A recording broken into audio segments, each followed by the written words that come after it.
नमस्कार, उत्तराखंड समाचार में आप सभी का स्वागत है। मैं हूं योगेश धस्माना। सबसे पहले मुख्य समाचार।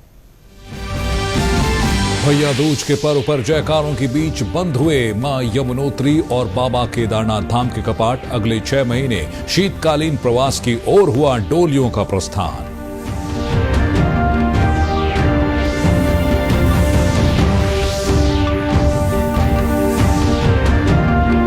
गंगोत्री से शीतकालीन प्रवास पर मुखवा गांव के मुखी मठ पहुंची मां गंगा की उत्सव डोली। मायके में मां गंगा का किया गया भव्य स्वागत। अगले 6 महीने यहीं होगी पूजा अर्चना।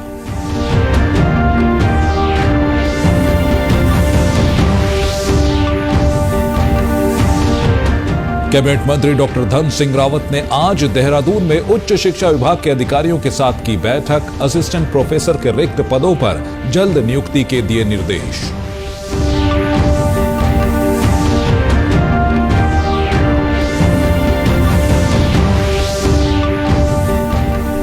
हरिद्वार में कल से शुरू हो रहे गंगा उत्सव की तैयारियां तेज। प्रदूषण मुक्त गंगा के लिए होगा मंथन। केंद्रीय जल शक्ति मंत्री CR पाटिल और मुख्यमंत्री पुष्कर सिंह धामी होंगे शामिल।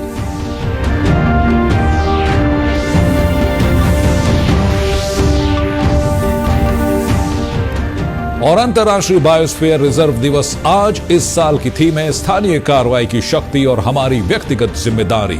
जलवायु परिवर्तन से निपटने के लिए जरूरी है बायोस्फीयर रिजर्व का संरक्षण। और अब समाचार विस्तार से। राज्य में चारों धामों के कपाट बंद होने की प्रक्रिया शुरू हो गई है। कल गंगोत्री के बाद आज केदारनाथ और यमुनोत्री धाम के कपाट भी शीतकाल के लिए बंद कर दिए गए हैं। 11वें ज्योतिर्लिंग केदारनाथ मंदिर के कपाट आज भैया दूज के मौके पर सुबह 8:30 पर पूरे विधि विधान के साथ शीतकाल के लिए बंद कर दिए गए। श्री बद्रीनाथ केदारनाथ मंदिर समिति के अध्यक्ष समेत 15,000 से अधिक श्रद्धालु कपाट बंद होने के साक्षी बने। आज सुबह 5 बजे से BKTC अध्यक्ष अजेंद्र अजय की उपस्थिति में कपाट बंद करने की प्रक्रिया शुरू हुई। BKTC के आचार्य, वेद पाठियों और पुजारियों ने भगवान केदारनाथ के स्वयंभू शिवलिंग की समाधि पूजा की। स्वयंभू शिवलिंग को भस्म, स्थानीय पुष्पों, बेलपत्र से समाधि रूप दिया गया। सुबह 8:30 बजे बाबा केदार की पंचमुखी उत्सव डोली को मंदिर से बाहर लाया गया और केदारनाथ मंदिर के कपाट बंद कर दिए गए। कपाट बंद होने के साथ ही बाबा केदार की पंचमुखी उत्सव डोली ने अपने पहले पड़ाव रामपुर के लिए प्रस्थान किया। हजारों श्रद्धालु बाबा की पंचमुखी डोली के साथ पैदल ही रवाना हुए। BKTC अध्यक्ष अजेंद्र अजय ने कहा कि इस यात्रा काल में रिकॉर्ड 16.5 लाख से अधिक तीर्थयात्री श्री केदारनाथ धाम पहुंचे। प्रधानमंत्री नरेंद्र मोदी के विजन से आज भव्य केदारपुरी का पुनः निर्माण हो रहा है। मुख्यमंत्री पुष्कर सिंह धामी के मार्गदर्शन में केदारनाथ धाम यात्रा का सफल संचालन हुआ। बाबा केदार की पंचमुखी डोली आज रामपुर में रात्रि प्रवास करेगी। सोमवार को श्री विश्वनाथ मंदिर गुप्तकाशी में रात्रि प्रवास कर मंगलवार को शीतकालीन गद्दी स्थल श्री ओमकारेश्वर मंदिर ऊखीमठ पहुंचेगी, जिसके बाद शीतकाल में बाबा केदार की पूजा ओमकारेश्वर मंदिर ऊखीमठ में की जाएगी।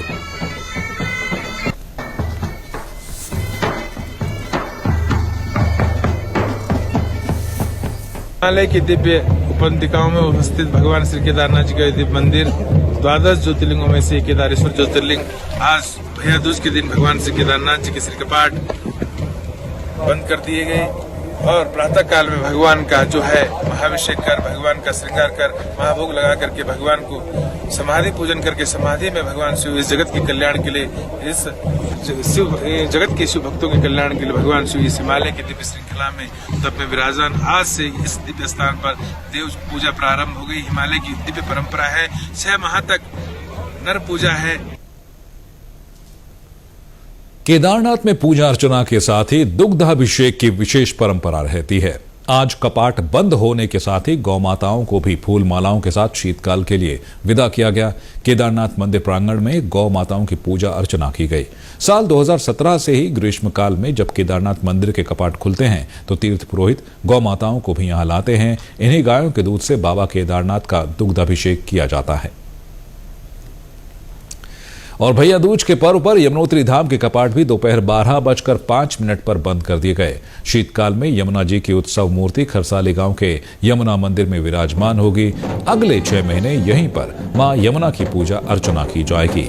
खरसाली गांव में स्वागत के लिए यमुना मंदिर को भव्य तरीके से सजाया गया है। साथ ही खरसाली से यमुना के भाई शनिदेव सोमेश्वर महाराज की डोली यमुनोत्री धाम के लिए रवाना हो गई।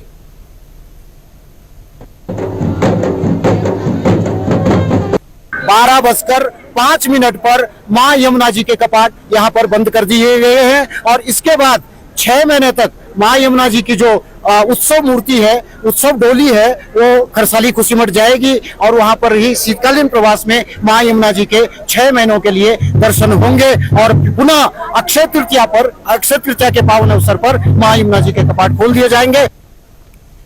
और यमुनोत्री मंदिर के कपाट बंद होने के अवसर पर बड़ी संख्या में श्रद्धालु मौजूद रहे।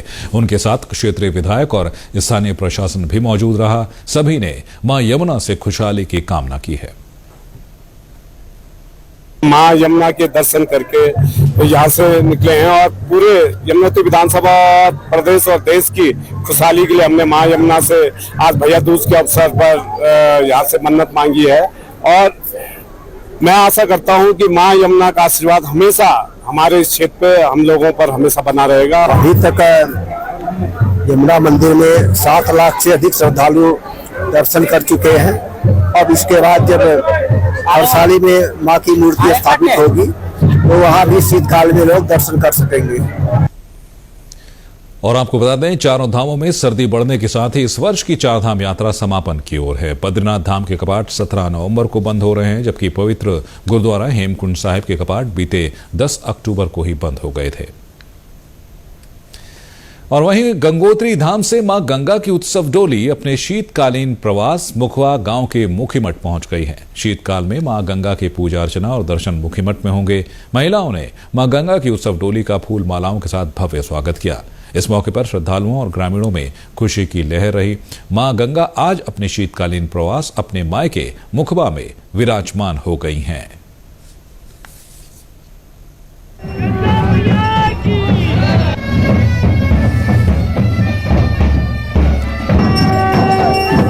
आज भैया दूज के दिन मां भगवती गंगा मैया की विग्रह डोली अपने शीतकालीन प्रवास मुखीमठ मुखबा में पधार चुकी है और शीतकाल को समस्त देशवासियों से, विदेशियों से, सभी से हमारा अनुरोध होगा कि शीतकालीन यात्रा यहाँ प्रारंभ रहती है। किसी प्रकार की किसी को कोई असुविधा नहीं होगी और मां गंगा का आशीर्वाद लेने के लिए आप देश विदेश से आए। गंगा मैया की डोली मुखवा मुखीमठ जो शीतकालीन प्रवास है मां गंगा का पहुंच गई है।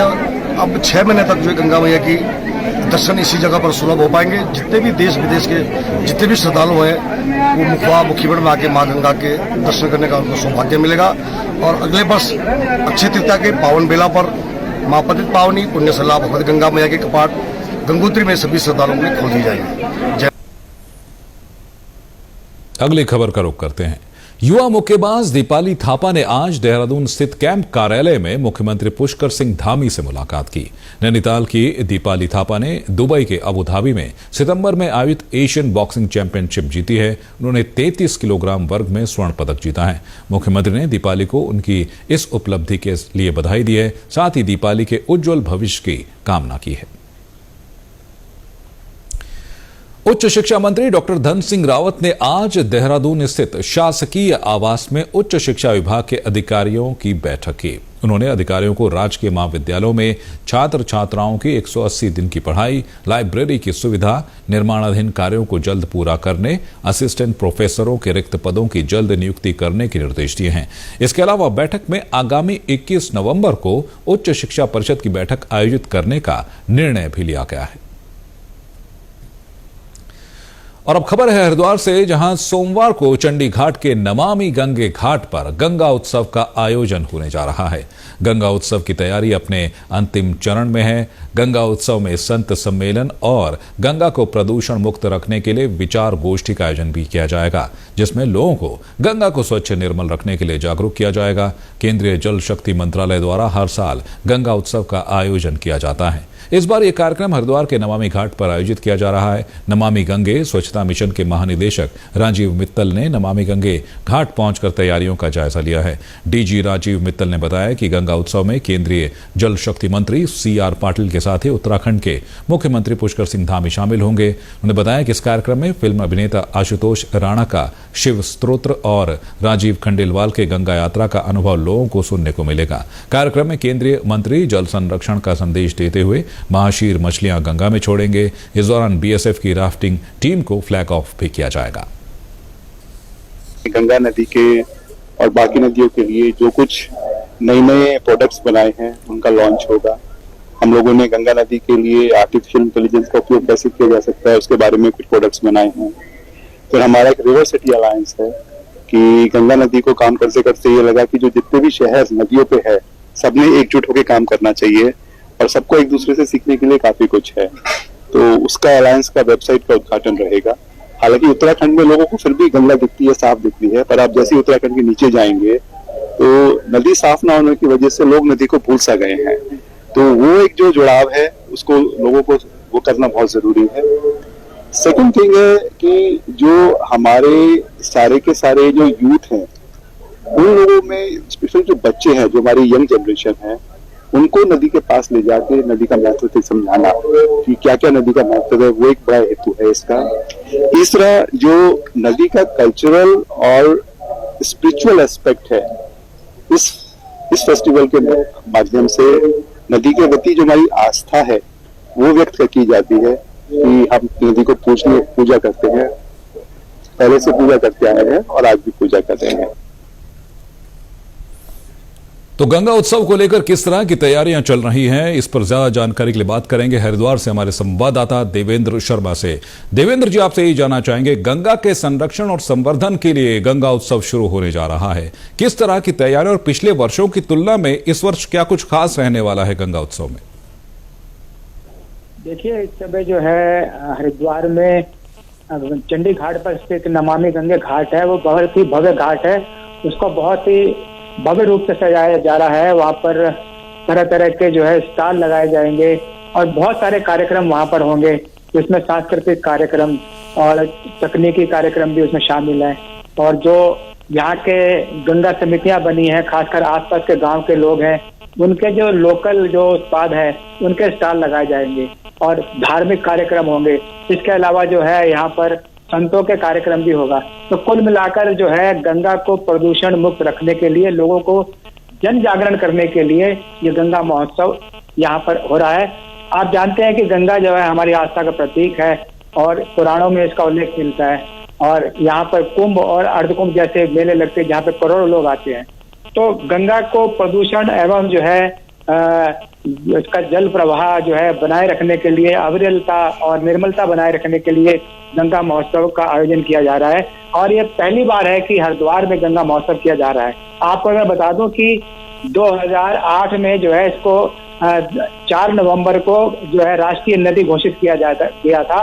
तब से जो लेकर अब तक जो है ये गंगा महोत्सव का आयोजन किया जाता है। इस बार भी ये 4 नवंबर को इसका बड़ा आयोजन हरिद्वार में हो रहा है। जी देवेंद्र जी, ये भी जानना चाहेंगे सबसे बड़ी खासियत क्या ये इस पूरे कार्यक्रम की ये रही है कि इस बार जो है ये आयोजन जो है नमामि गंगे घाट पर किया जा रहा है, मतलब जन जागरण जो किया जा रहा है गंगा के समीप लाकर किया जा रहा है और इससे ये उम्मीद की जा रही है कि जन सहयोग मिलेगा और गंगा के संरक्षण और संवर्धन का जो संदेश हम देना चाहते हैं वो आम जनमानस तक पहुंच सकेगा।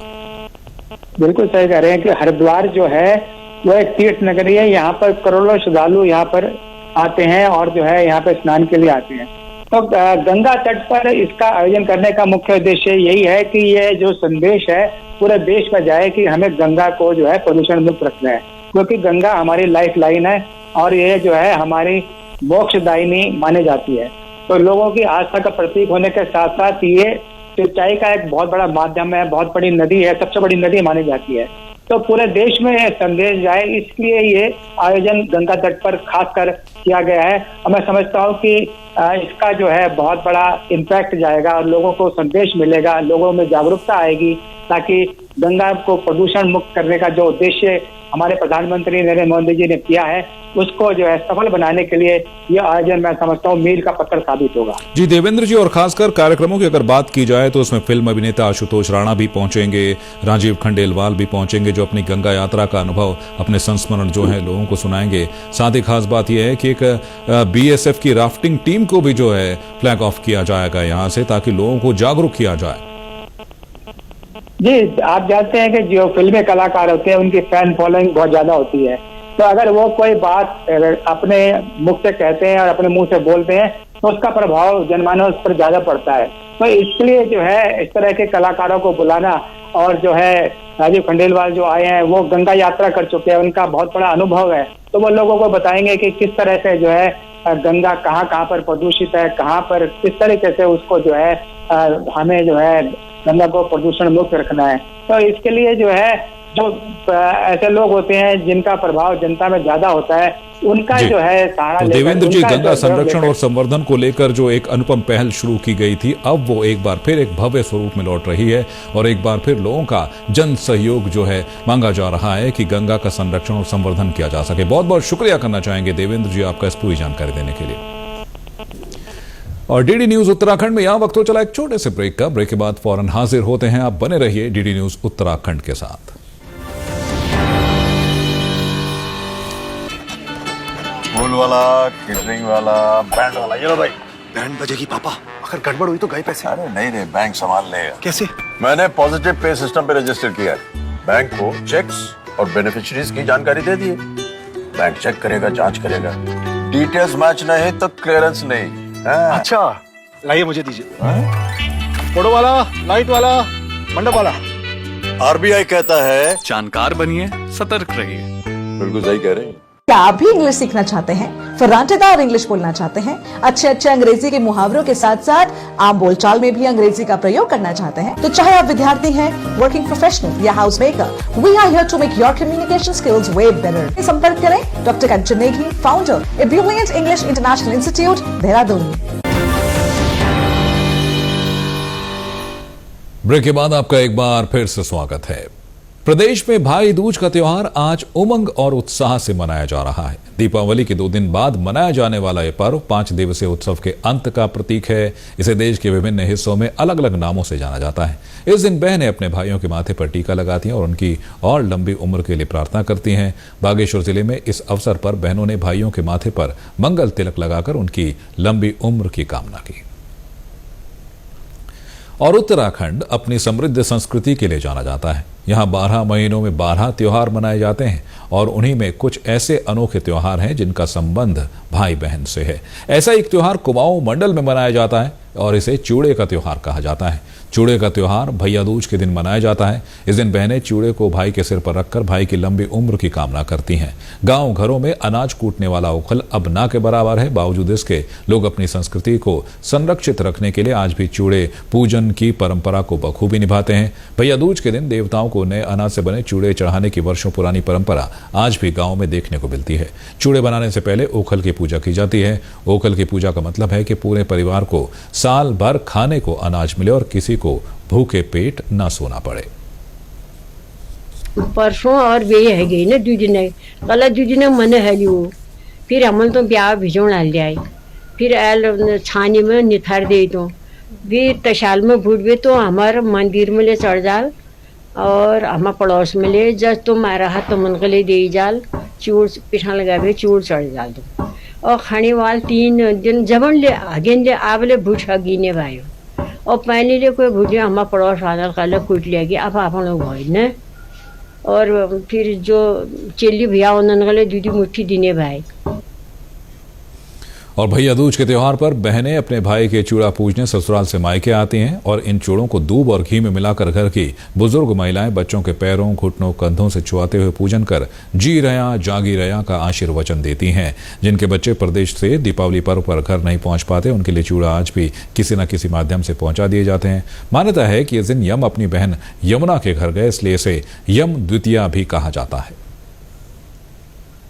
है तो हमारे यहाँ चूड़ा बनाने की जो परंपरा है उसे एक वैज्ञानिक पद्धति आप मान सकते हैं और अनाज और अपने पशुधन अपने पर्यावरण संस्कृति संरक्षण के लिए जो दीपावली के दिन 3 दिनों यहाँ पर जो उत्तराखंड में चूड़ा और इस प्रकार के खान पान की व्यवस्थाएं होती है वो विशेष होती हैं। चूड़ा एक आजकल ही यहाँ पर हमने बनाते हैं, ये तो श्री कृष्ण भगवान के लिए भी सुदामा जी चूड़ा ले गए थे और प्रभु राम जी जब अपने घर वापसी आते हैं तो जब वो अपने गृह क्षेत्र पहुंचते तो उस दिन बूढ़ दिवाली के तौर पर चूड़े का प्रसादी मिठाई प्रसादी के तौर पर देवी देवताओं से लेकर अपने इष्ट मित्र के आसपास अपने सगी संबंधियों को एक प्रसादी के तौर पर भेंट की जाती है।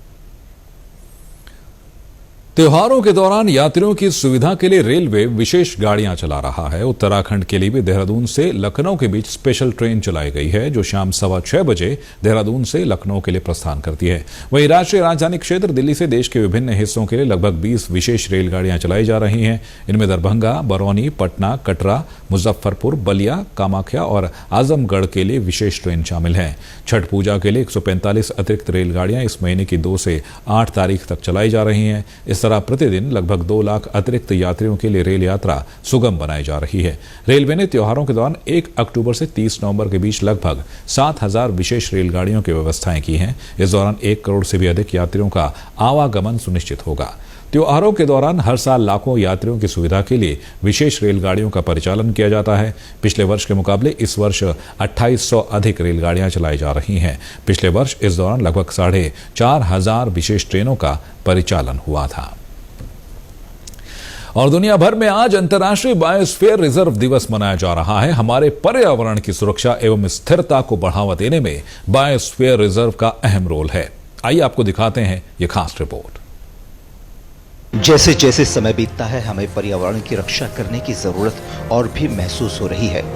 इसी को देखते हुए 3 नवंबर को अंतर्राष्ट्रीय बायोस्फीयर रिजर्व दिवस मनाया जाता है ताकि हम प्रकृति के साथ संतुलन बनाए रखें और भविष्य की पीढ़ियों के लिए हमारी दुनिया को सुरक्षित रख सकें।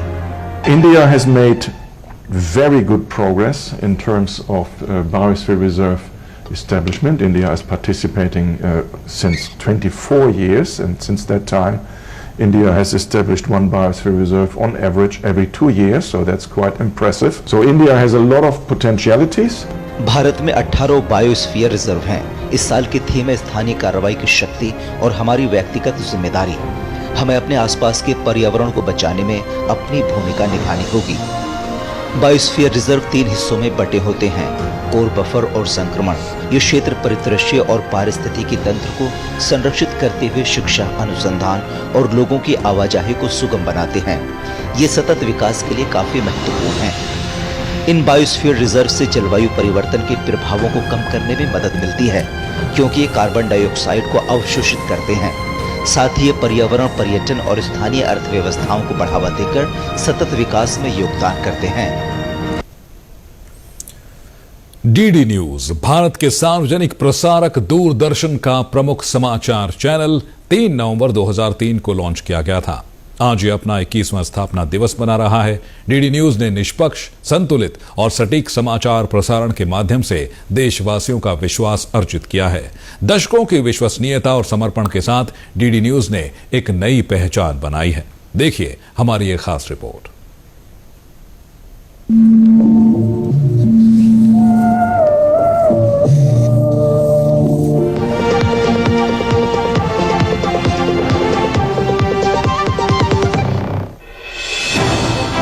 भरोसा सिर्फ तेजी से नहीं, सनसनी की नहीं, खबरों की देते हैं हम। यही है रिश्ता आपका हमारा। डीडी न्यूज के शानदार और यादगार सफर के 21 वर्ष पूरे हो गए हैं। अपने इस ऐतिहासिक सफर के दौरान डीडी न्यूज ने एक स्वायत्त सार्वजनिक सेवा समाचार प्रसारक के रूप में नैतिकता, निष्ठा और निष्पक्षता का दामन कभी नहीं छोड़ा। खबरों को बिना सनसनीखेज बनाए पूरी सच्चाई के साथ दर्शकों तक पहुंचाना डीडी न्यूज का ध्येय रहा है। यही वजह है कि डीडी न्यूज को जहां दर्शकों का अथाह प्यार मिला, वहीं उनका भरोसा और विश्वास भी इस पर लगातार बढ़ता गया। इसका प्रमाण है रॉयटर्स इंस्टीट्यूट 2022 और CSDS का सर्वे, जिसमें डीडी न्यूज को देश का सबसे भरोसेमंद समाचार चैनल बताया गया।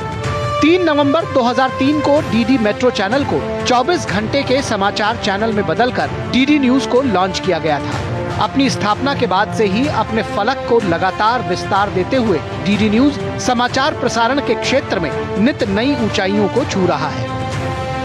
वर्तमान में डीडी न्यूज 4 भाषाओं में समाचार प्रसारित करता है। इनमें हिंदी, उर्दू, संस्कृत और सांकेतिक भाषाओं में समाचार शामिल हैं। न्यूज बुलेटिन और प्राइम टाइम शो के अलावा डीडी न्यूज खेल, स्वास्थ्य, सिनेमा, कला और संस्कृति समेत अंतर्राष्ट्रीय घटनाओं पर करंट अफेयर्स शो के साथ ही महत्वपूर्ण विषयों पर स्पेशल प्रोग्राम भी प्रसारित करता है। डीडी न्यूज समय समय पर अनेक महत्वपूर्ण अवसरों और विभिन्न राज्यों में चुनावी प्रक्रियाओं के दौरान ग्राउंड जीरो से विशेष डीडी कॉन्क्लेव का आयोजन और प्रसारण भी करता है। गणतंत्र दिवस परेड या स्वतंत्रता दिवस समारोह का सीधा प्रसारण हो या देश के संवैधानिक पदों पर बैठे गणमान्य व्यक्तियों और संस्थानों जैसे राष्ट्रपति, उपराष्ट्रपति, प्रधानमंत्री, भारत के मुख्य न्यायाधीश या चुनाव आयोग की कवरेज, डीडी न्यूज पूरी जिम्मेदारी के साथ अपने इस दायित्व को भी बखूबी अंजाम देता है।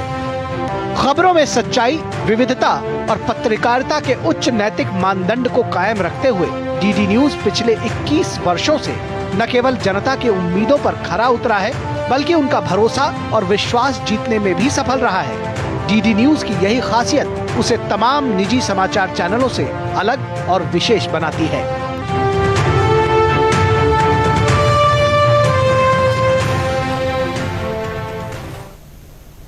भारतीय अंतरिक्ष अनुसंधान संगठन इसरो ने अंतर्ग्रहीय आवास में जीवन का अनुकरण करने के लिए लद्दाख के लेह में देश के पहले एनालॉग अंतरिक्ष मिशन की शुरुआत की है।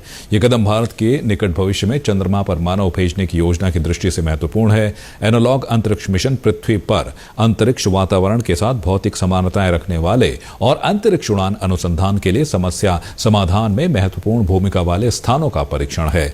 लद्दाख की भौगोलिक विशेषताओं के मंगल ग्रह और चंद्र परिदृश्य के समान होने के कारण ही इस क्षेत्र को एनालॉग मिशन के लिए चुना गया है। 1 महीने तक चलने वाला यह मिशन भारत की चंद्रमा पर आवास स्थापित करने की योजना के अनुरूप अंतर्ग्रहीय मिशन शुरू करने के लिए आधार प्रदान कर सकता है।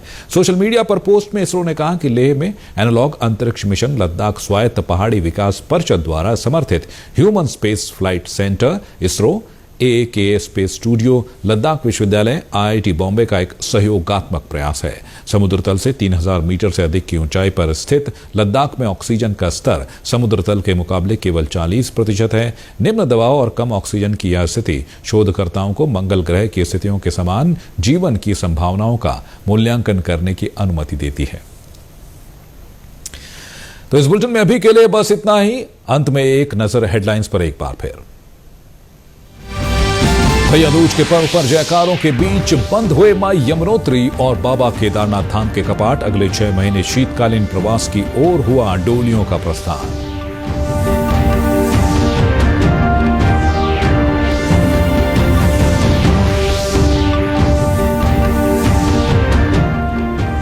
गंगोत्री से शीतकालीन प्रवास पर मुखबा गांव के मुख्य मठ पहुंची मां गंगा के उत्सव डोली। मायके में मां गंगा का किया गया भव्य स्वागत। अगले 6 महीने यहीं होगी पूजा अर्चना।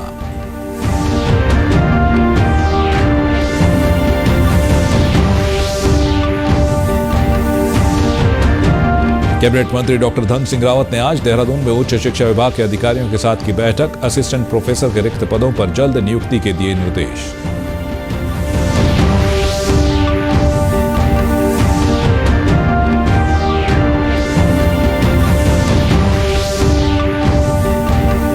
हरिद्वार में कल से शुरू हो रहे गंगा उत्सव की तैयारियां तेज। प्रदूषण मुक्त गंगा के लिए होगा मंथन। केंद्रीय जल शक्ति मंत्री CR पाटिल और मुख्यमंत्री पुष्कर सिंह धामी होंगे शामिल।